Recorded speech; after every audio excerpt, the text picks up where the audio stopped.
He, Mandy, and the kids, we got lunch at McAdoo's one February afternoon, and the rest is history, and I'm still here. So, but I want to just kind of give you an idea on my journey with North Star, especially just over the past couple of years and what my life looks like because of North Star. So I grew up in a very small town in northeast North Carolina, Gates County, and I grew up in a very strong Christian family unit, which I'm extremely grateful for. And I grew up in a strong biblical church, or at least that's the way I perceived it. And I'm grateful for how my parents were very discerning on what they shared with me within the church, quote unquote politics, just because I came out of high school with a very good and solid view of what the local church should be. So I went to school at Virginia Tech. I graduated in 2011, and I met Meghan in 2012. We actually met at one of those pictures, a Halloween block party, our very first one. She came as Rosie the River, which is, in hindsight, right on. Love you. No, she's very strong, very determined, perseveres through anything. So, yeah. Anyway, and we started dating the following January, February. And we got engaged, and our relationship and our engagement, like I'm sure most people, it wasn't all perfect. We had a lot of growing that both of us had to do, and through the counsel of Dave and Mandy, going through pre-marriage counseling, looking back, it was a very defining moment in my walk with Christ, having a solid couple come alongside of us and help us navigate the waters of marriage. So 2 years later, we had our first daughter, Meghan, 2 years ago now. Once we had her and we got settled in, Meghan and I were talking this past week, like, things got fairly easy. Things were moving along. We had built our ideal life fairly quickly. It wasn't planned like that. It's just kind of how it happened. And about 1 year ago today, it's funny how when you get comfortable, God starts knocking. And so Jesus was knocking, and we had this overwhelming, love you, James. We had this overwhelming burden on our hearts. It was one of those things that you just can't not think about it. And that calling was on our hearts for a while. And at the beginning of October of last year, Dave preached a sermon series called How the Neighbor. Some of you may remember that. Oh my God. The second week was on foster care and adoption, and that's what had been weighing on our hearts so heavily. So we knew that it was something that we had to pursue, and we didn't really know what that looked like. We knew that when God puts something on your heart, you just ask questions. That's all you have to do to start, is just start asking questions. So we did. We started asking questions, and then a couple months later, our family of 3 grew to a family of 4.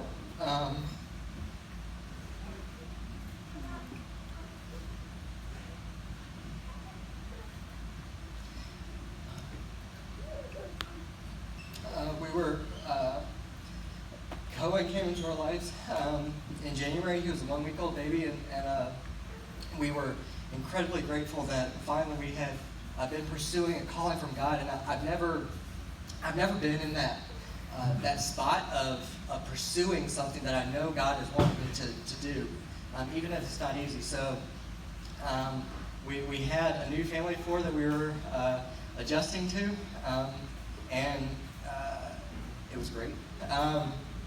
Our family of 4 soon grew to a family of 5 with our beautiful 17-year-old Elijah. And then Went back down to a family, grew to family 3, 4, and 5. Now we're back down to 4 because Cohen, he left, and it was an incredible season of we were getting to know a lot of people in the foster care system and social services, and it was really great. And now we're back to a family of 5. Yes, family of 5, with the newest addition, James, that he joined us about a month ago. And so we're extremely grateful for the paths that we get to take with our family. And our first goal and our calling is not adoption. It's not necessarily even foster. We see a need in our area for showing love to an area that maybe doesn't get as much recognition. So our first goal is to just be the hands and feet of Jesus to families that need it, whether that's in a social services aspect or whether it's outside of that. We want to be the hands and feet of Jesus to families who need it.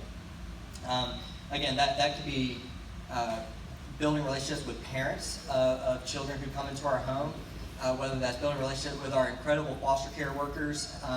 They do not get enough credit. Thank you, Leanne. It may be loving kids in a way that they've never seen it before.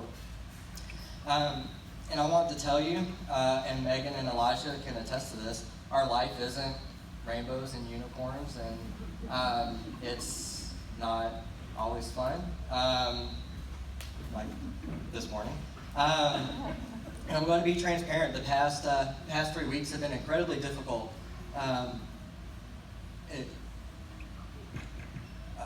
The season of life is really, really hard. And Dave mentioned this morning, it just seems like a lot of stuff has been going on the past couple weeks in our church family. And a lot of days we feel like we're failing as parents. We're trying to navigate the waters of parenting a teenager in our 20s and trying to help a 2-year-old who requires a lot of attention. And so it's hard. And it was funny, Elijah actually told us this past week, he said, y'all's parenting style is weird. And Meghan said, that's right. Like, we want to be set apart. We don't want to be status quo. We want to be weird because we err on the side of grace, and just because we know that's how, in the past several years, God has erred on the side of grace for us. So we want that grace to just overflow from us. And I say all that because I don't want anybody to think that we're saints. We hear that a lot. And I just want to tell you that we aren't saints. We're just following a calling that we can't ignore. We yell, we scream, we fight a lot of nights. And Meghan and I just cry because we don't know what we need to do next.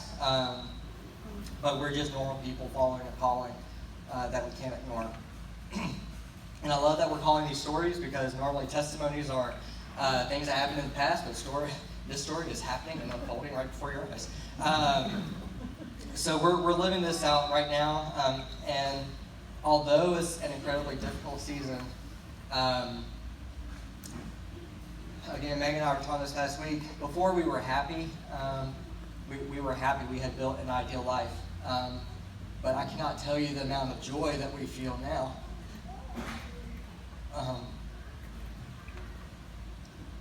I never really understood the difference between happiness and joy,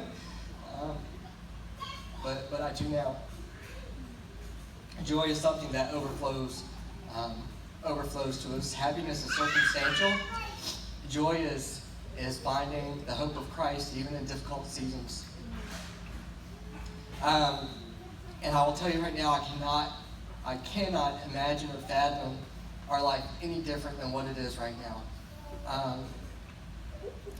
We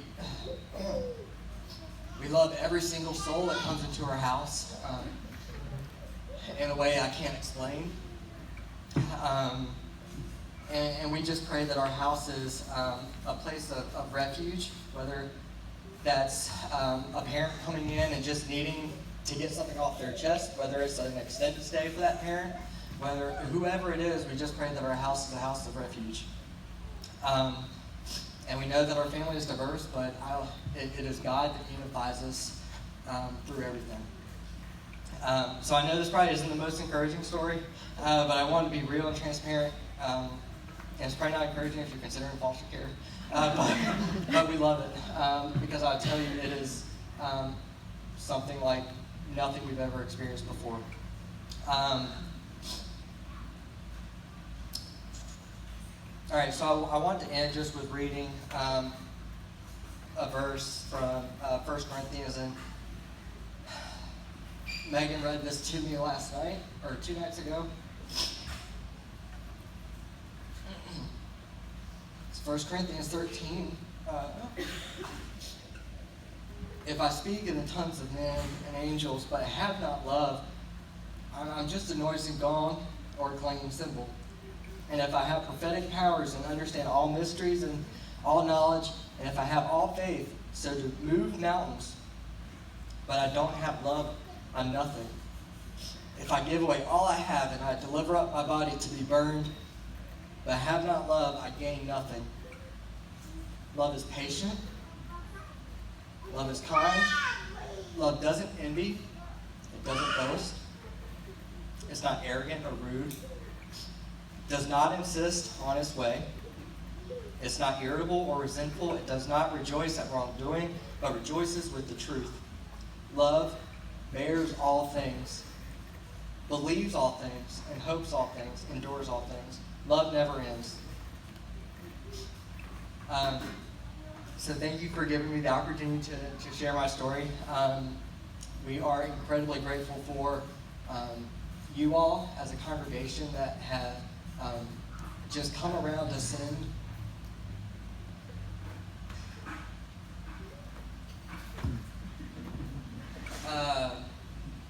and loved us no matter where we are in our season of life. So we're incredibly thankful for all you guys have done.